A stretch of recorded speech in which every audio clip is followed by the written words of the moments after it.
Hello ladies and gentlemen, and welcome back to The Legend of Zelda Ocarina of Time 3D.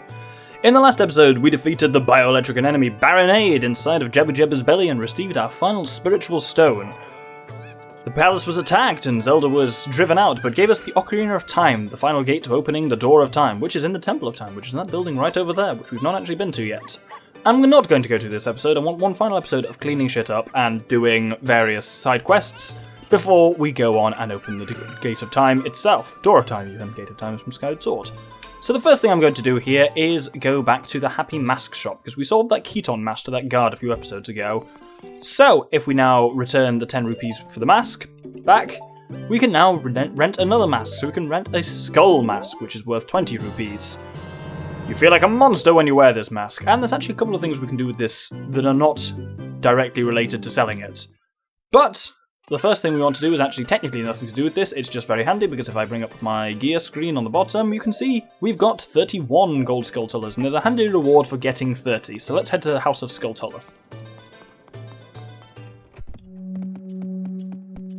So now I believe it's this guy in red here that's been freed, and he goes, "The curse has been broken, thank you, here's a reward for you." This is bloody handy, he gives us the Giant's Wallet, what a huge wallet, now you can carry up to 500 rupees. Which is very handy, because we're potentially about to gather quite a few rupees. I'm going to do something off camera, which unfortunately involves me drinking my milk. That's a very strange sentence to say. I'm going to go to the graveyard and gather some more bugs. I need 2 bugs for what we'll be doing. And so I need to empty up one of my bottles. I'm keeping the one that's got a fairy in for emergencies, but I'm going to drink both help because of the milk. Unfortunate, but as I say, we can get it regenerated any time from any cow by playing Epona's song, rather than bothering to go back to Lon Lon Ranch to buy it. So, I'm going to grab some bugs. And having done that, we actually need to go back to the first dungeon we did, inside the Deku Tree. Genuinely, easiest way back to, fastest way from here back to Kokiri Forest is to save, quit, go back to the title screen, reload my game, and look at that. I appear back in my house in Kokiri Forest. Much faster than walking all the way over Hyrule Field, don't you think? So, let's head inside the Great Deku Tree. So, here's a great chance to test out Ferora's Wind, that warping spell we got. I didn't use it at all in Jabba Jabba's belly, but it is useful here. Use it once and you will create a warp point, which you can then return to when you use it again, because we need to go all the way down to the basement again and get something that we did not have the ability to get last time. There's actually several, weirdly, there's several chains of items you need to get this, and it's potentially quite frustrating. I will show you what I mean in just a second. So, in this room, we've got kind of a 3-step process. I didn't mean to pause, I meant to put my stick on there.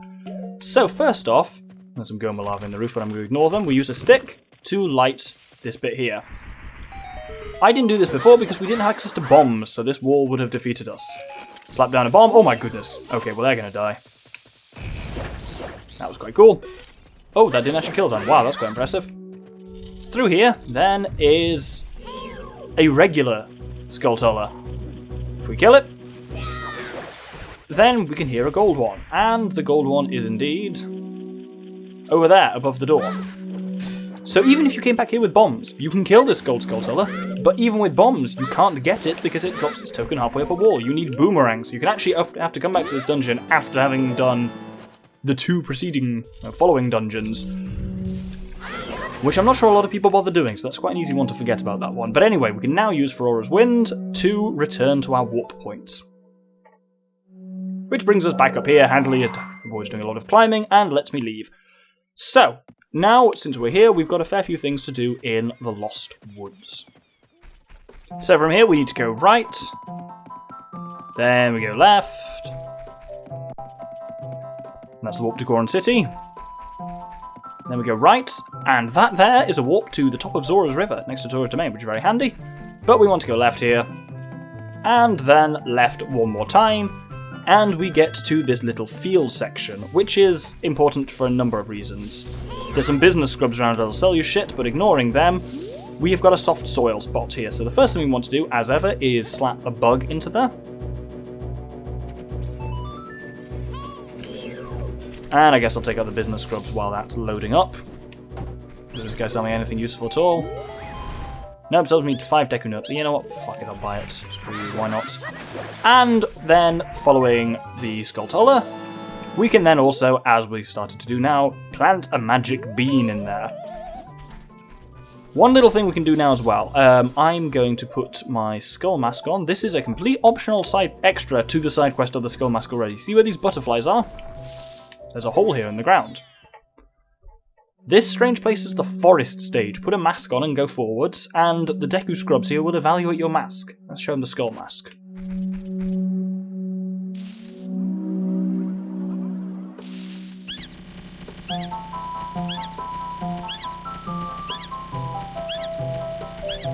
Well, they swarm you, but they seem to be very happy by it. This guy up here, with the moustache. All of the young Deku Scrub brothers agree. You look exactly like a sacred forest totem. As an offering from us, please accept these Deku sticks. We will also enhance your carrying skills. Abracadabra! Alakazam! So yes, you can now carry 30 sticks. As ever, the stick upgrades don't go in the visualizer because they don't have a unique image. So that's a little side thing you can do with that. Let's head back to the beginning of the Lost Woods.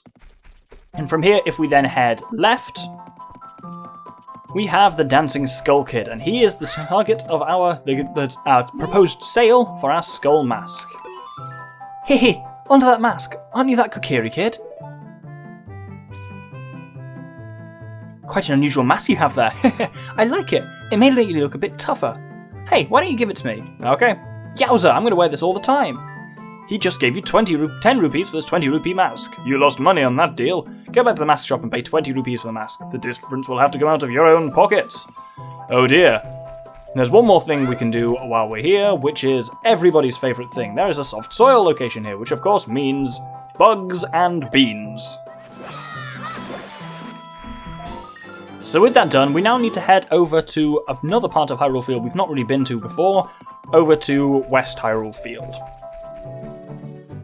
So, over here is a whole area we've not been to at all. The last real area of Hyrule we've not visited at all. And indeed, we can't do much there for now, which is why we haven't visited it much. But we will be back here a fair bit later. But for now, there are a few things we can do in this area. Up here, for example, there is this very sinister-looking stone circle. And indeed, our Shard of Agony starts going, so let's drop ourselves a bomb here. And surprisingly, a hole opens up. Now there's a fair few things in here, they're all behind spider webs though, which means we need to get some fire going.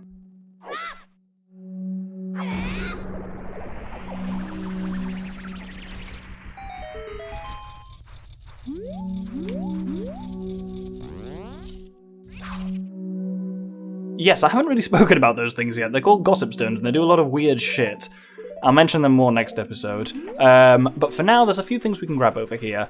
There is a gold Skultullas, for one, which I'll just grab with the boomerang.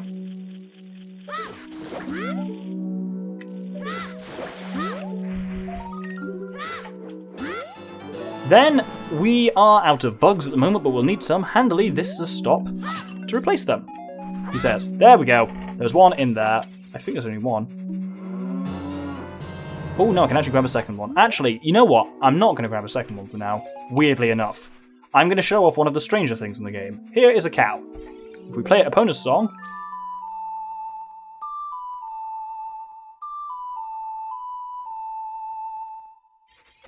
it says, "Moo, what a nice song. It reminds me of the pasture. That song makes me feel so good I can produce a lot of milk. Have some of my refreshing and nutritious milk." So this makes me feel less bad for necking the milk at the beginning of the episode because we've got more Lon milk, and this is still, once again, 2 servings, so it's exactly as if we'd got it from the ranch, except it's free. The only issue is you have to find a cow in a hole somewhere, which is not exactly the most common occurrence ever, but more common than you would probably think, to be honest. Anyway, now we can head into Gerudo Valley properly, which is just around this corner. I really thought the loading screen was much closer than it was. Here we go, is the loading wall.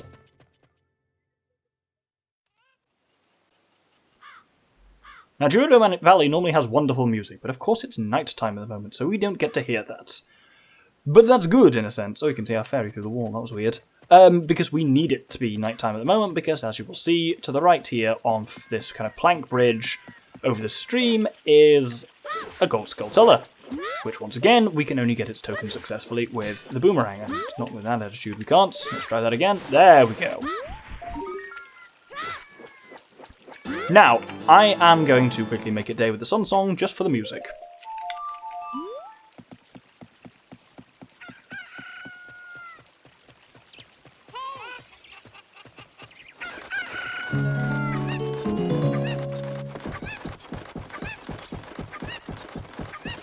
So if we talk to this woman here, she says, "The Gerudo's fortress is located beyond this gate. A kid like you has no business there."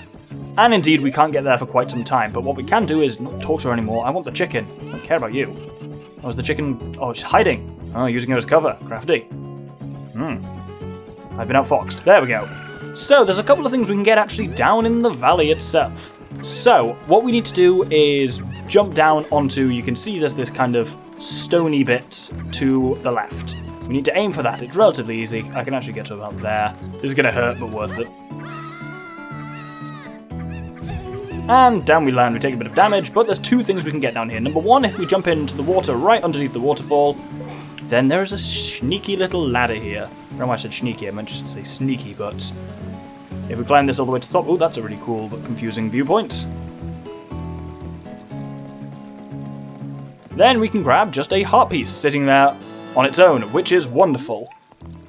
Then there is also a second thing. So if you were to fall in the water here, if you hadn't used the cuckoo, it's actually, as long as you land in this section, you can swim along and actually get back up here pretty easily. You don't really need to use the chicken there, but I did anyway, didn't I? Anyway, there is also this woman who I have in my notes as Cow Woman, because she's here with a cow. And if you speak to her, she says, "Why did you come all the way down here? What? You were just about to ask me the same thing? Well, now that you're down here, you may as well make the best of things." How strange. Anyway, put a bug in the hole. Haven't really got enough beans to put an extra bean in here at this point, but this one's less useful than some of the others immediately, so we'll just wait for the Skultullas to come out. Come on. There we go. And now we get one of the strange advantages of Gerudo Valley. The river here is Zora's River. It's the lower part of it. So if we follow it along, we know where Zora's River ends up. You can't fight the current at this point, so you do eventually always end up getting swept down river. And look at that. One of the things I quite like about this game is it's quite a big map, but there's a lot of quite cool shortcuts between different areas of the map. So I'm first going to head over to where the Scarecrow was that we learned the Scarecrow song from.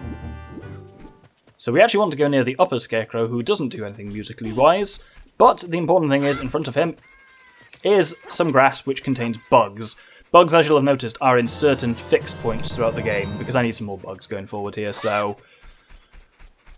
Next, we have two... It's handy that it turned night, because we have two Skultullas to get. Actually, one of these Skultullas, technically, we don't need to get at night. Any of the Skultullas, by the way, if you hadn't noticed, dungeons, or any ones that are in soft soil holes, you can get at any time of day. It's only ones that are out and about in public that you need to wait until nighttime for. Our second one is actually just on the side of this building. It's called the Lakeside Laboratory, and will feature a little bit more in our quest later on. But for now, we can grab one Skultulla from there. And then if we come around to the side of the lab, you can only see this from the bridge. There is a second gold Skultulla here, which we can harvest for its token quite easily. At this point, hopefully the token visualizer is really starting to actually look like it's filling up. Should be able to see what form it's taking now. Here we now have one final thing to do. God, day and night really don't last very long in this, do they? We have one final thing we can do in Lake Hylia for now, which is that building over there. So, with this, it's time to play a bit of a minigame.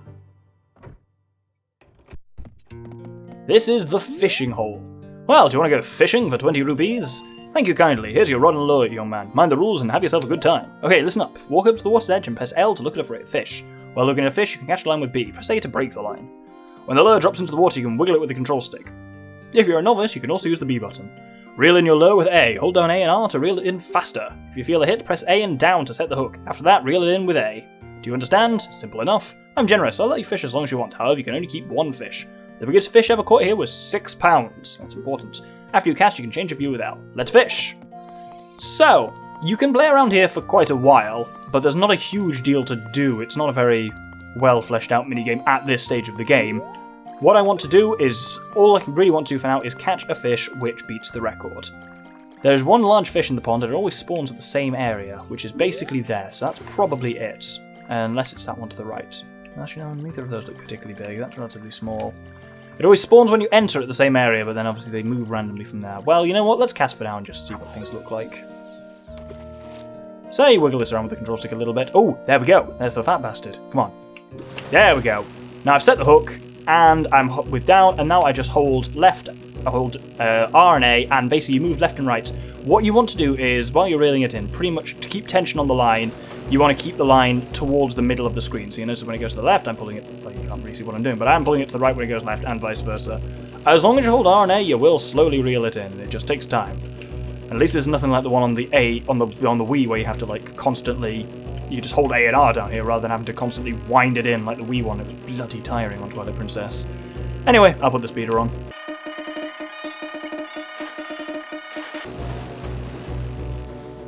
And just like that, we caught him on the first try. Wonderful. This is a real lurker. Let's see, £11. That's actually bloody good. Do you want to keep it? Yes, I do.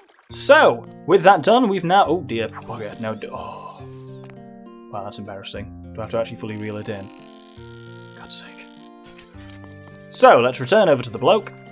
I tried to press B, I think, to put the fishing rod away and draw my sword, and instead just casted the fishing line into nothing, which is unhelpful, as you can imagine. So, if we talk to him, he says, "What do you want to do?" I say, "Weigh my fish." "Whoa, this fish is huge. It looks like a new record. It's at least 11 pounds. Seriously. Okay, here is your prize." And he gives us a piece of heart, which is very nice, which completes another heart container for us. Oh, you can't take the rod out with you. Return the rod to the counter. I presumed he was going to do that when I weighed the fish. But no, I want to quit. There we go. And he says, "Come back when you're bigger." The fish may be bigger too, which is worth knowing for later. For now, confusingly, even though we left it, there's something else we need to do at Gerudo Valley, which we couldn't have done before, so let's head over there. So back up here, we need to take a second chicken-powered leap, except this time we go over to this side, and you can see there is a kind of little ledge with a crate on it straight ahead here, and it's a relatively close-run thing to actually hit it. But when you... Ooh.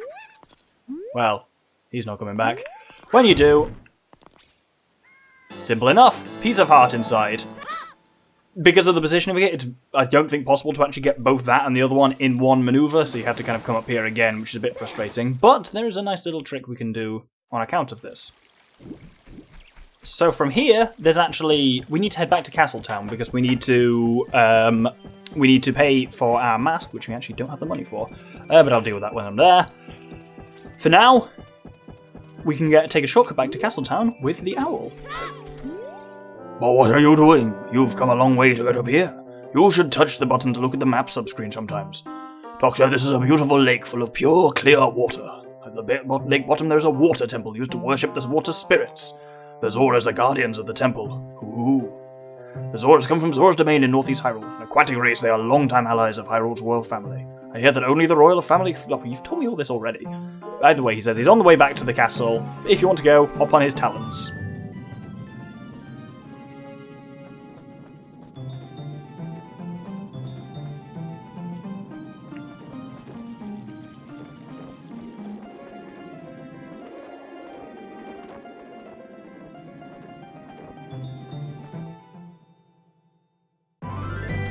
And so he handily delivers us just outside of Hyrule Castle Town.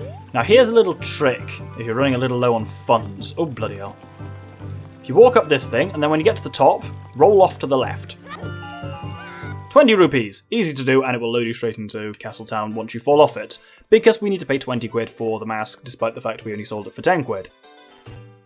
Oh great, you sold it. Please pay 22 mask. Caught that one up. Anyway, next mask is the Spooky Mask, which is sold for 30 rupees. You can scare many people with this mask, if you're a freak. Anyway, it's time to head, well, we need to head to Kakariko Village, but first we need to head to Hyrule Field just outside of Kakariko Village. So, next to this tree, you will notice, the shard starts resonating, which means, you know how it goes by now, drop a bomb. And, oh, that's not where I expected that to open up at all. they've got quite a wide radius when it comes to detecting holes. So down here you have a regular Skultulla, and once you've killed it, there we go, you've got a gold Skultulla up on the wall. And you destroyed it and got a token, and you know how all that goes by now. Now let's head up to Kakariko Graveyard. So this has to be done in the daytime, because only in the daytime is the little kid around here, so that's the spooky mask. Doesn't look that spooky, I think it's going for the Re-Dead look, but it really just looks like you've got a piece of bark on your face. Anyway, if you talk to him, he goes, "Oh, it's Dampe the Gravekeeper!" Oh, it's just a mask. I get a different kind of fright from that mask than I get from Dampe. Will you give that mask to me? With this mask, I'll be just like Dampe. Here's my money. You sold the 30 rupee mask for a kid for full price, and he didn't mind paying at all. Head back to the mask shop and blah blah blah, new mask model, you know how it goes. I think we're going to hold the episode here after doing one final thing, which you'll understand why we're doing this all relatively soon. Perhaps as soon as episode after next, I think. We're going to plant a bean there, and I think we shall hold it there. So thank you very much for watching. We've done a very few bits of side quests around the place. Next episode, we're going to conclude the end of the Happy Mask trading quest, and then we are going to go and use our spiritual stones and our ocarina to open the door of time. Thank you very much, and good day.